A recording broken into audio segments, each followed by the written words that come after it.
Welcome back to Summer of Self-Care Float Edition. Today we're going to kind of talk through the different ways to use water for self-care. And we, as part of our demonstration, chose to try a sensory deprivation tank. So that's what most of our conversation is going to be about today. So to kick us off, what were you expecting when you went into the float? Did you know what to expect? I didn't necessarily. I actually felt more comfortable once I was there because I didn't realize I wasn't expecting the amount of control that they give you in your little pod thing. So that was really nice, and I had no idea what to expect because I never done one of those floats before. So yeah, I didn't really have anything to.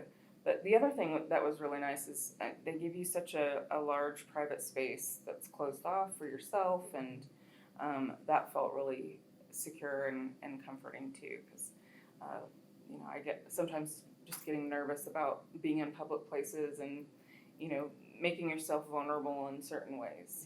But that place felt pretty comfortable. I had no idea what to expect. Honestly, I think I had this weird circus image in my mind of what to expect. I was imagining having to walk up a ladder or stairs or something to get into a deep tank and having it all be dark. And not the thought of it being sensory deprivation made me a little nervous because I didn't know how much control I would have if I was if I can't see anything, hear anything, or know any of what's going on, how much control can I really have, right? So I didn't really know what to expect, and it was not like that at all, to be clear. Mm-hmm. Yeah, so one of the things that you learn when you go in is that you're only in a foot, maybe a foot and a half of water, and it's really heavily salted water, so you float on it, so you can step into it, you know that it's water. But then when you lay down, it holds your body so much that it's almost it feels like a gel, even though it's water. Mm-hmm. And you close the door. They give you the option to have the lights on or off. They're really dim, bluish lights. Yeah. And then you can have music or not in the space too, which is kind of cool. Mm-hmm. And I wasn't expecting the option of having music because when I heard sensory deprivation tank, I didn't think that there'd be music as one of the options, right? But I really liked having music on. I found the experience to be a lot different. But I definitely was expecting a deeper tank, able to swim in it versus just kind of lay on top of it. Mm-hmm. So when we picked floating or sensory deprivation as one of the topics for the summer, what were some of the things that made you choose this for survivors? I think for me, when we were kind of talking about what activities do we want to try, because we also wanted to make sure that we were choosing activities that we thought might be beneficial for survivors. I think something that I was thinking about is that a lot of survivors either are looking for or want to figure out how to connect more with their body. And we don't always have time doing that, right? If you are working all the time or if you're running around, you're not always taking intentional time to connect and listen to your body, right?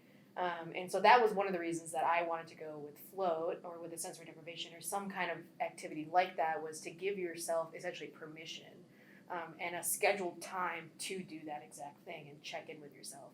But I also had read that sensory deprivation floats can help folks relax in a lot of ways, and can also help with pain.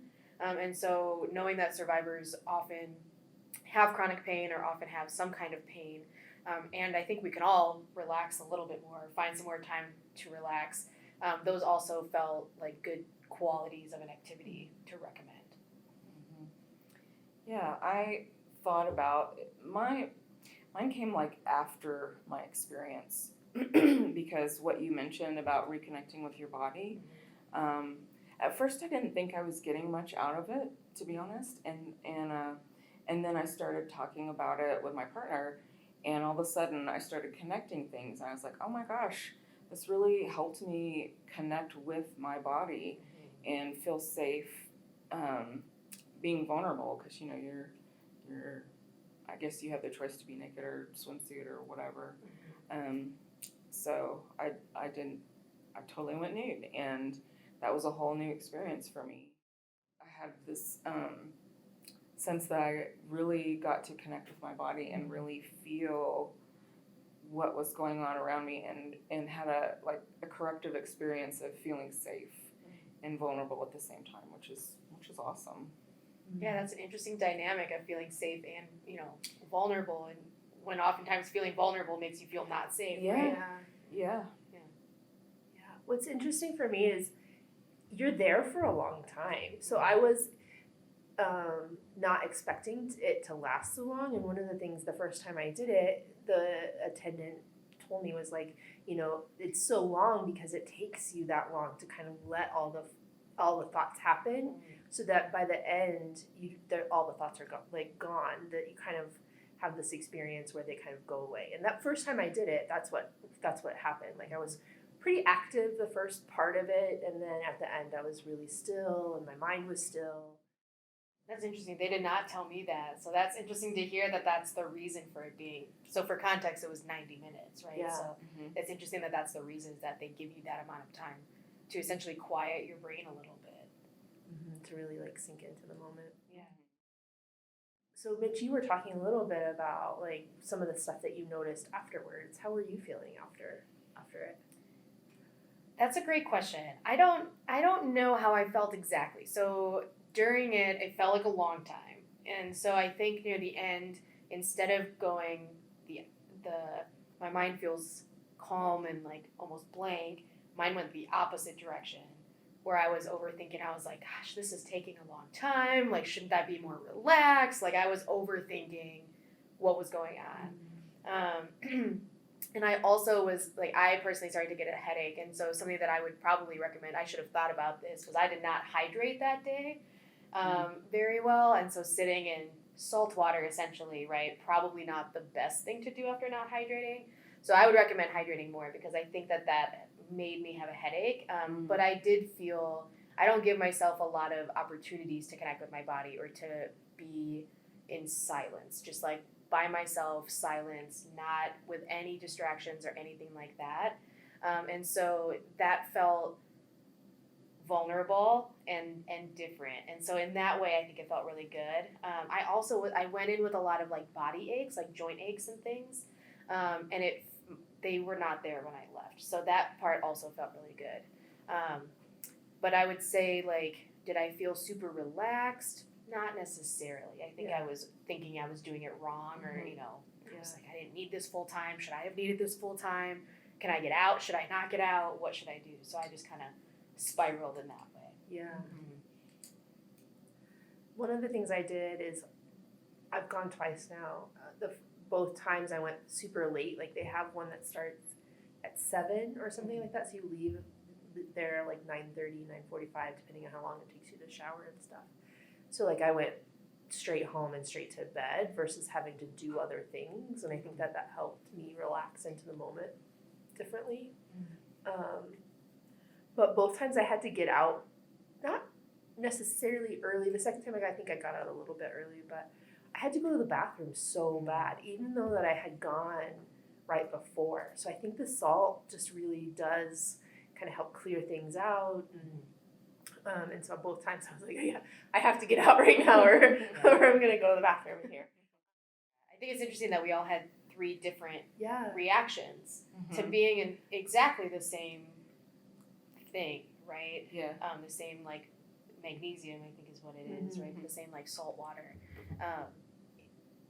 It was, I did get a headache, but I found that because I went home, but I didn't go right to bed, and I was more relaxed when I was home. So I did notice that as well. And I'm curious how it would have affected my ability to fall asleep if I would have just relaxed right into a deep sleep, or how it would have impacted that if I had scheduled it in that way. Yeah. Do you think it would have been harder if you had scheduled it earlier in the day to do it and then go do other things? I think I tend to schedule most of my self-care at the end of the workday, so I can let it all go away. And so I think that just because of that's how my life works, my body's used to kind of, okay, you're having a massage, or you're floating, or whatever, you're doing yoga. Although yoga I do in the morning, so whatever. my body kind of knows that rhythm, and Yeah. so I think that was easy to do. I don't do self-care well in the middle of the day because my days are mostly chaos, like Yeah. lots of stuff happening on lots of different directions, and so I'm not usually super present in my body during the physical work day. Yeah. I noticed that's why I also tried to plan mine for after work, because I knew that I would have a hard time jumping back into work Yes. type of mindset after doing a self-care activity like that. Mm-hmm. I would say the same for me too. I don't do well self-caring in the midst of the day either. And at the end of the day, when I do self-care stuff, like I'm pretty drained by that point, and so all I have the energy to do is just go home and crash or just kind of veg out or whatever it is. So Totally. I might reframe because I do self-care in the middle of the day. It's just different type of self-care, right? Like Sure. like the stuff I do during the day is reminding myself to drink water throughout the day, so I don't go home and be dehydrated that night, or it's 1 o'clock, you haven't had lunch yet, so like let's eat some food. So those so that's all self-care, but the type of self-care that we're talking about here was not one that I could engage in the middle of the day. Yeah, that makes sense. And specifically like relaxation type of self-care for me.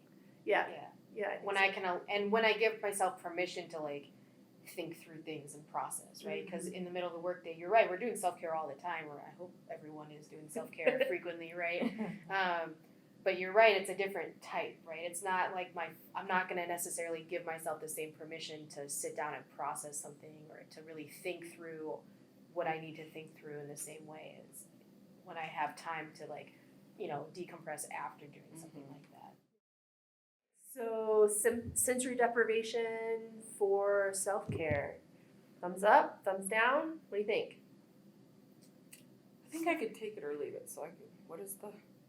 All right. I would do the same. I would do it again. I would recommend someone doing Yeah. it to try and see if it's a good fit.